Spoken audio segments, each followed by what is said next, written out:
Mene je gospodin Žužul jučer pozvao na predstavljanje ove knjige, to sam sa zadovoljstvom prihvatio.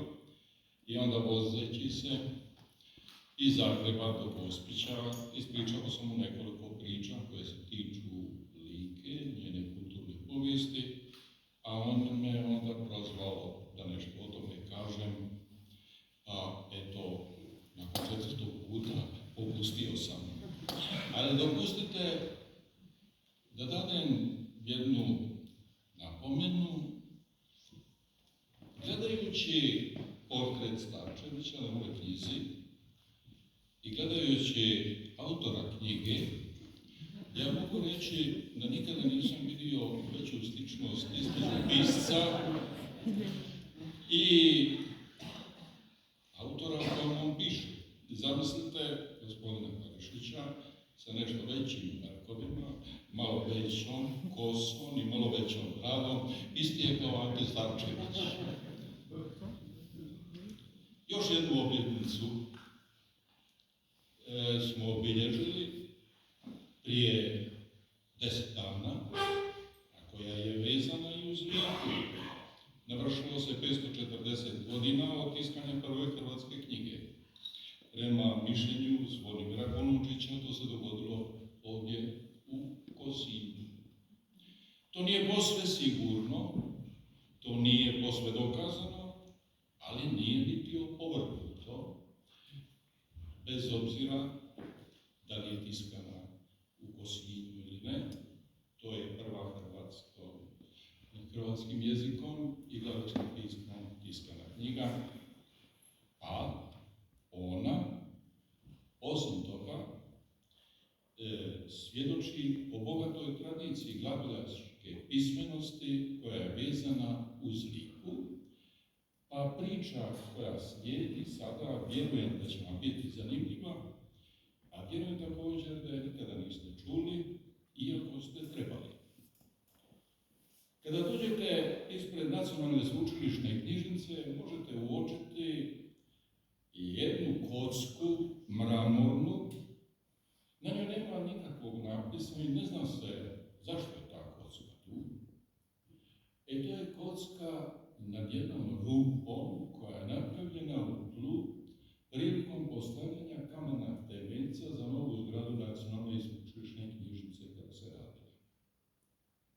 A u tu rupu, na moj prijedlog moram reći, postavljen je prijepis jednog teksta koji je nastao u Lici u 15. stoljeću. Vidim da i Ličani to ne znaju. Radi se o brevijaru koji se danas čuva u Vatikanu pod signaturom Ilirij VI, koji je nastao koncem 15. stoljeća u Lici, a na margini toga brevijara jedan glagoljaš ispisao je kurzivnom glagoljicom tekst koji je po prilici ovako glasi. Ovu knjigu izgubi pop Radoš, Bog da mu duši prosti, i u njen posjed dođu Turci. Turci su već u to vrijeme u Lici. Turci knjigu ne uništavaju, nego su je sačuvali. Oni nisu oteli, nego su je našli. A onda se ispred crkve Svete Marije u jednom selu, koji više ne postoji, okupio narod, kao što zapis govori, dobri muži i žene. Neko je dao novčić, neko je dao mjericu žita, okupili su milodare da bi od Turaka otkupili brevijar. To je prvi primjer samo doprinosa u kulturi, u povijesti hrvatskog naroda. A moguće i prvi primjer samo doprinosa u općoj kulturnoj povijesti. Ja da za neki drugi primjer ne znam.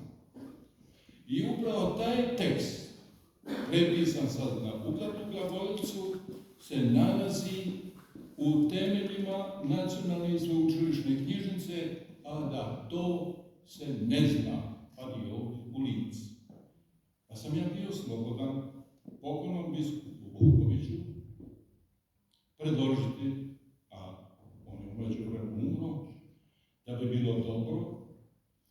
se u Lici, ja sam bio to i zamislio kako bi izgledalo, ali naravno umjetnik bi to trebao napraviti, podigne i spomenik hrvatskoj knjizi u kojem bi ova priča bila ispričana.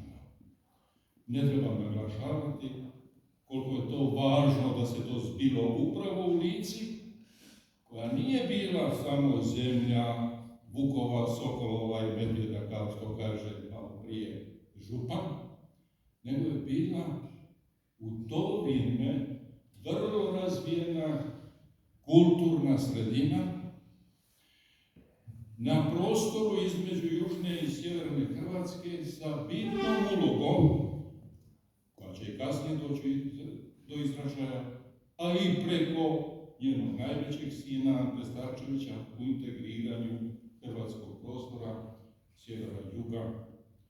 Pa vam ja onda sugeriram, poštovane Ličanke i Ličani, poštovani župani i gradonačelniče, da razmislite o ovoj ideji, da se u Gospiću postavi spomenik posvećen knjizi, i to iz dva razloga, što je tu bila u Kosinju tiskana, bez obzira je prvo tisak u njoj tiskan, jer to svjedoči Sebastian Glavinić prilikom njegove vizitacije, i što je ovdje nastao taj tekst koji se nalazi u temeljima Nacionalne sveučilišne knjižnice.